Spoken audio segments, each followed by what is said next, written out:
నమస్తే సకులు. ఈరోజు కథ పేరు బాలచరిత్ర. ఇది కృష్ణుడి కథ. అర్ధరాత్రి వేళ మధురా నగరంలో అందరూ నిద్రలో మునిగి ఉండగా కారాగృహంలో దేవకి ఒక మగబిడ్డను కనింది. దేవతలు పుష్పవర్షం కురిపించారు. కలహప్రియుడైన నారద మహాముని వచ్చి ఆ బాలుడి చుట్టూ ప్రదక్షిణ చేసి వెళ్ళిపోయాడు. తన బిడ్డను పక్కలో పెట్టుకుని పడుకుని ఉన్న దేవకకి అనేక శుభలక్షణాలు కనిపించాయి. పెద్ద జంజామారుతంతో పాటు ఆకాశాన కళ్ళు చెదిరే మెరుపులు మెరిశాయి. భూమి కంపించింది. కానీ కంసుడి బుద్ధి తెలిసినది కావడం చేత ఈమె ఈ నిమిత్తాలు చూసి సంతోషించలేకపోయింది.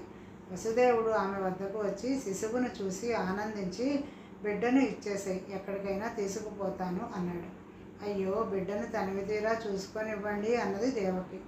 నీకు తనివి తీరేలోగా మృత్యువు కంసుడు రూపంలో రానే వస్తుంది అన్నాడు వసుదేవుడు. విధి లేక ఆ బిడ్డను తన భర్త చేతికి అందించింది. ఆ బిడ్డ బరువు చూసి వసుదేవుడు నివ్వెరపోయాడు.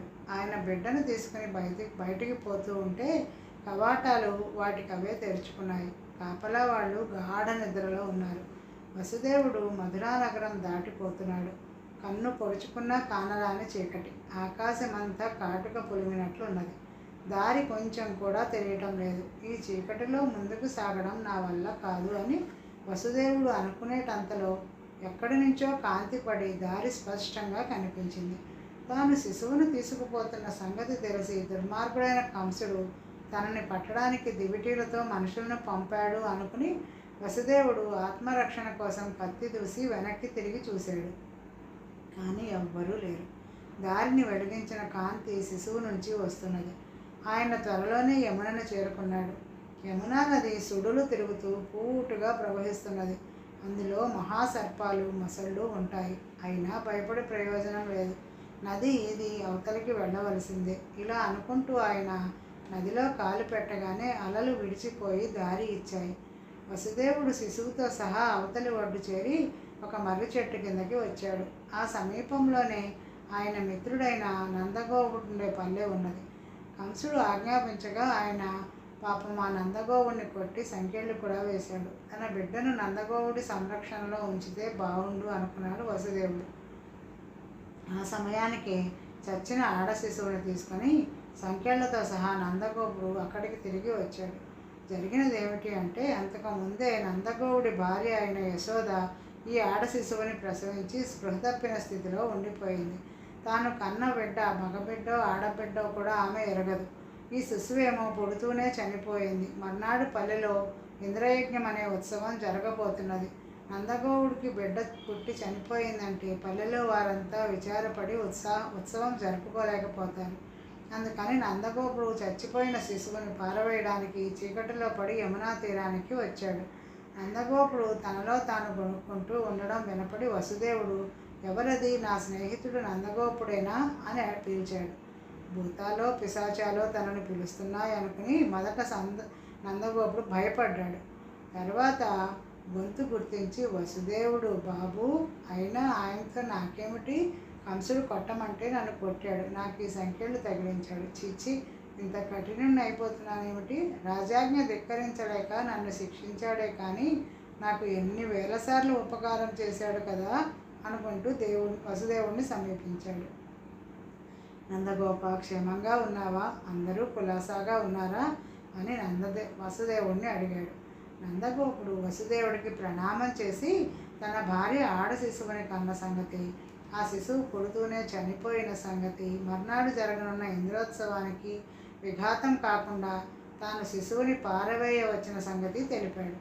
వసుదేవుడు తాను తెచ్చిన శిశువుని గురించి చెప్పి, ఇప్పటికే కంసుడు నా బిడ్డలను 6 చంపాడు, వీడు 7వవాడు, నా శిశువుని తీసుకుపోయి నీ ఇంట పెంచు అన్నాడు. అమ్ము బాబోయ్, ఈ సంగతి కంసరాజుకు తెలిస్తే నా బుర్ర ఎగిరిపోదు అన్నాడు నందగోపుడు. కానీ మరుక్షణమే వసుదేవుడు కోరినట్లు చేయడానికి ఒప్పుకున్నాడు. అయితే చచ్చిపోయిన శిశువుని చేతిలో ఉంచుకొని తాను మైలపడి ఉన్నానని, స్నానం చేస్తే కానీ వసుదేవుడు శిశువుని తాకడానికి లేదని అతడికి తోచింది. అంతలోనే పాతాళగంగ పైకి వచ్చి అతనికి స్నానం చేయించింది. ఆ తర్వాత నందగోపుడు వసుదేవుడి బిడ్డను చేత పట్టుకుని, ఎంత బరువో అన్నాడు. ఇంతలో విష్ణువు పరిచారికులైన గరుత్మంతుడు శంఖము, చక్రము, శాంగము కౌమాదకి మొదలైనవన్నీ వచ్చి బాలుడికి ప్రణామాలు చేశాయి. నందగోపుడు కూడా ప్రణామం చేశాడు. వెంటనే చిత్రంగా అతని సంఖ్యలు రాలిపోయాయి. నందగోప, నా కొడుకుని ఎలా పెంచుతావు అన్నాడు వసుదేవుడు. బాబు, మీ వాడు మా పల్లెకు ప్రభువే అనుకోండి. ఏ ఇంటికి పోయినా పెరుగో పాలో వెన్నో మజ్జిగ తప్పక ఇస్తారు అన్నాడు నందగోప. తర్వాత ఇద్దరూ వచ్చిన దారి పట్టారు. మధురకు తిరిగిపోయి వసుదేవుడికి చంటిబిడ్డ ఏడుపు వినిపించింది. తీరా చూస్తే నందగోపుడు కుమార్తెకి తిరిగి ప్రాణం వచ్చి ఏడుస్తున్నది. వసుదేవుడికి ఒక ఆలోచన కలిగింది. ఈ బిడ్డను తీసుకుపోయి దేవకి పక్కలో పడుకోబెట్టి కంసుడిని మోసగించవచ్చు. ఆయన ఆ బిడ్డను ఎత్తుకుని మధురకు వచ్చేశాడు. ఆ రాత్రి రాజగృహంలో కంసుడు నిద్రపోతూ పీడకలలు కంటున్నాడు. రాజహర్మ్యాలు కూలిపోతున్నాయి. భూమి తుఫానులో చిక్కిన ఓడలాగా కొట్టుకుంటున్నది. నల్లని కాటుక రంగు గల మాతంగ స్త్రీలు తమను పెళ్లాడమంటూ కంసుడిని చుట్టుముట్టారు. అతను వారిని కసిరి కొట్టాడు. ఇంతలో ఒక భీకర ఆకారం వచ్చి, కంస, నేను మధుక మహాముని శాపాన్ని నీలో ప్రవేశించబోతున్నాను. నీ మంచి రోజులు అయిపోయాయి అన్నది.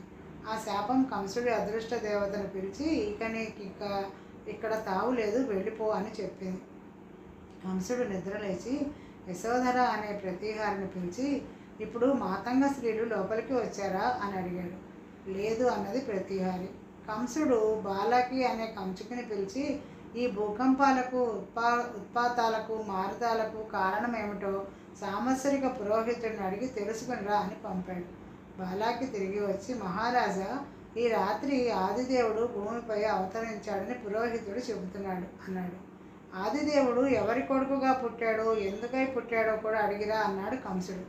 బాలాకి సరేనని వెళ్ళి అంతలోనే తిరిగి వచ్చి, మహారాజా, దేవకీదేవి ఆ స్త్రీ శిశువుని ప్రసవించింది అని చెప్పాడు. కంసుడు ఈ మాట నమ్మక వసుదేవుడైతే నిజం చెప్తాడని ఆయనను పిలిపించి అడిగాడు. తన ప్రాణాన్ని రక్షించడానికి చెప్పే అబద్ధం నిజంతో సమానం అనుకుని వసుదేవుడు తన భార్య ఆడ శిశువుని ప్రసవించినట్లు చెప్పాడు.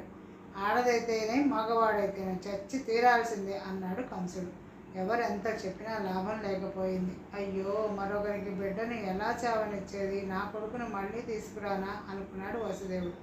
కానీ ఈ బిడ్డ ఒకప్పుడు చనిపోయి బతికిందేనని, దానికి హాని కలగదని తన సమాధానం చెప్పుకుని దేవకిని ఊరడించడానికి వెళ్ళాడు. కంసుడు దేవకి వద్ద నుంచి బిడ్డను తెప్పించాడు. ఆ బిడ్డలో గల శుభలక్షణాలు చూసి అతనికి చంపబుద్ధి కాలేదు. కానీ దేవకి 7వ గర్భం తన ప్రాణం తీస్తుందని ముని శాపం పెట్టాడు. ఈ బిడ్డ చస్తే కానీ తనకి మనశ్శాంతి లేదు. అతను ఆ బిడ్డను కంసశిలకేసి విసిరి కొట్టాడు. మరుక్షణమే సపరివారంగా కాత్యాయని ప్రత్యక్షమై, ఓరి కంస, నిన్ను నాశనం చేయడానికే నేను వసుదేవుడు వంశంలో అవతరించానురా అని వెళ్ళిపోయింది. తెల్లవారు వస్తున్నది. కంసుడు తనకు రాగల అశుభాలకు విరుగుడుగా శాంతి చేసుకోవడానికి ఉపక్రమించాడు. నందగోపుడు ఇంట కృష్ణుడు జన్మించిన నాటి నుండి గోవులకు గోపాలకులకు జీవితం ఆనందమయంగా ఉన్నది. బృందావనం కళకళలాడుతూ ఉన్నది. కందమూలాలు, పాలు, పెరుగు సర్వం సమృద్ధిగా ఉన్నాయి. గోపాలకులు కృష్ణుని గురించి కథలు చెప్పుకునేవారు. అతడు 10 రోజుల పిల్లవాడై ఉండగా తనను చంపవచ్చిన పూతన వద్ద పాలు తాగేసరికి ఆ దుర్మార్గురాలు కాస్త చనిపోయింది. 4 రోజుల వాడై ఉండగా శకటాసురుణ్ణి చంపేశాడు. చుట్టుపక్కల ఇళ్లలోకి పాలు వెన్న దొంగిలించాలని యశోద రోటికి కట్టేస్తే ఆ రోటిని 2 చెట్ల మధ్యగా ఈడ్చుకుపోయి వాటిని కాస్త ధ్వంసం చేశాడు. అయితే ఆ వృక్షాలలో యమలార్జునుడు అనే రాక్షసులు దాగి ఉండి వాటితో పాటే నశించారు. ఇంకొకసారి బలరాముడిని ప్రలంబుడు అనే రాక్షసుడు నందగోపుడు వేషంలో వచ్చి ఎత్తుకుపోసాగాడు. బలరాముడు మోసం గ్రహించి ఒక్క గుద్దుతో వాడి కళ్ళు ఊడి పడేలాగా కొట్టి చంపేశాడు. ఇంకొకసారి తాటితోపులో ధేనుకుడు అనే రాక్షసుడు గాడిద రూపంలో వస్తే కృష్ణుడు వాడి ఎడమకాలు పట్టుకుని విసిరి కొట్టి చంపాడు. అలాగే గుర్రం రూపంలో వచ్చిన కేసి అనే రాక్షసుడి నోట కర్పూరం పెట్టేసరికి వాడు 2గా చీలి చచ్చిపోయాడు. ఒకనాడు గోపకులు గోపికలు ఆనందంగా నృత్యాలు చేస్తూ ఉంటే అరిష్ట వృషభం వచ్చి బీభత్సం చేసింది. కృష్ణుడు దాన్ని ఎదిరించి దానితో యుద్ధం చేసి చంపేశాడు. ఇంతలో కొందరు గోపాలకులు వచ్చి బలరాముడు కాళీయుడితో యుద్ధం చేయడానికి వెళ్ళాడని కృష్ణుడితో చెప్పారు. కాళీయుడు మదం అణచడానికి కృష్ణుడు యమునా నదిలో కాళీయుడుండే మడుగు వద్దకు వెళ్ళాడు. మడుగులోకి దిగవద్దని అతన్ని గోపికలు వేడుకున్నారు. భయం లేదని చెప్పి కృష్ణుడు మడుగులోకి దిగాడు. ఒడ్డున ఉన్న గోపాలకులలో ఒక వృద్ధుడు, అయ్యయ్యో, నీరు తాగడానికి ఆ మడుగులో ప్రవేశించిన పులులు, అడవి పందులు, ఏనుగులు మరి ఏమీ కనిపించలేదు. అందులోకి పోవద్దు నాయనా అని కేకలు పెట్టాడు. కృష్ణుడు కాళీయుడిని పట్టుకుని అతడి 5 శిరస్సులను కాళ్ళతో తొక్కుతూ లొంగ తీసుకున్నాడు. కాళీయుడు కృష్ణుడిని శరణు వేడుకుని మడుగు విడిచిపోవడానికి సమ్మతించాడు. నీ శిరస్సుపై నా కాళ్ళ గుర్తులు చూసి గరుత్మంతుడు నీ జోలికి రాడు, వెళ్ళు అన్నాడు కృష్ణుడు. ఇంతలోనే ఒక భటుడు వచ్చి, మధురానగరంలో కంసమహారాజు ధనుర్మహం అనే ఉత్సవం చేస్తున్నారని, దానికి కృష్ణ బలరాములను ఆహ్వానిస్తున్నారని చెప్పాడు. మధురలో కంసుడు కృష్ణ బలరాముల రాక కోసం ఎదురు చూస్తున్నాడు. వారు చాలా గొప్ప బలపరాక్రములను విని వారిని నాశనం చేయడానికి ఆయన అన్ని ఏర్పాట్లు చేయించాడు.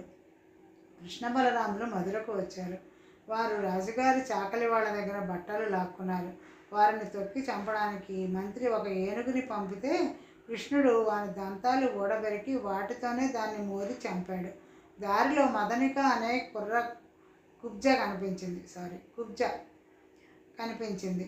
దాని వద్ద ఉన్న అగురు గంధాలు కృష్ణుడు తీసుకుని తన ఒంటికి రాచుకున్నాడు. తర్వాత అతను దాని శరీరాన్ని తన చేతులతో నిమిరేసరికి మదనిక తన గుబ్జత్వాన్ని కుబ్జ అంటే గూని పోగొట్టుకుని మామూలు మనిషి అయింది.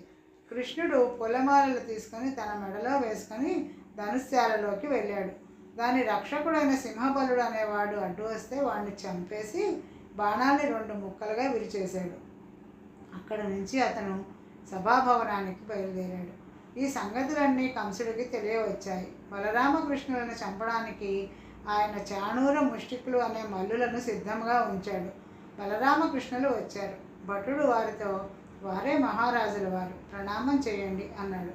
ఎవరికి మహారాజు అని వారు అడిగారు. యావత్ ప్రపంచానికి మహారాజు అని భటుడు చెప్పాడు. మనం చూడం అన్నారు బలరామకృష్ణుడు. కంసుడు కృష్ణుడిని చూస్తూ, ఇతనా కృష్ణుడు? బలిష్టమైన బాహువులు, రొమ్ము కలిగి మదపు టేనుగులా ఉన్నాడు. నేను విన్న పనులన్నీ చేశాడంటే ఆశ్చర్యమేమీ లేదు. ప్రపంచాన్ని తలకిందులు చేయగలవాడే అనుకున్నాడు. ఆయన ఆజ్ఞాపించగానే చాణూర ముష్టికులు కృష్ణ బలరాములను మల్ల యుద్ధానికి ఉపక్రమించారు. ఆ క్షణంలో చాణూర ముష్టికులిద్దరూ చచ్చిపోయారు. కృష్ణుడు సింహాసనం మీదకి లంఘించి, ఈ కంసుడిని ఇప్పుడే యమలోకానికి పంపుతాను అంటూ కంసుడు తల పట్టుకుని కిందకి విసిరాడు. కంసుడు చచ్చి పడిపోయాడు. ఇది చూసి కంసుడి పరివారం బలరామకృష్ణులపైకి రావడానికి ఉద్యమించారు. బలరామకృష్ణులు వారిని ఎదుర్కొనడానికి కూడా సిద్ధపడ్డారు. అయితే వసుదేవుడు వారితో, వీరిద్దరూ నా కుమారులే. వీడు రోహిణీపుత్రుడు, వీడు దేవకీపుత్రుడు. వీరినేమీ చేయకండి అని హెచ్చరించాడు. ఆయన చెరలో ఉన్న ఉగ్రసేన మహారాజును చెర విడిపించి పట్టాభిషేకం జరిపించాడు. ఈరోజుకి కథ సమాప్తం సకులు. తిరిగి మరొక కథతో రేపు కలుద్దాం. నమస్తే.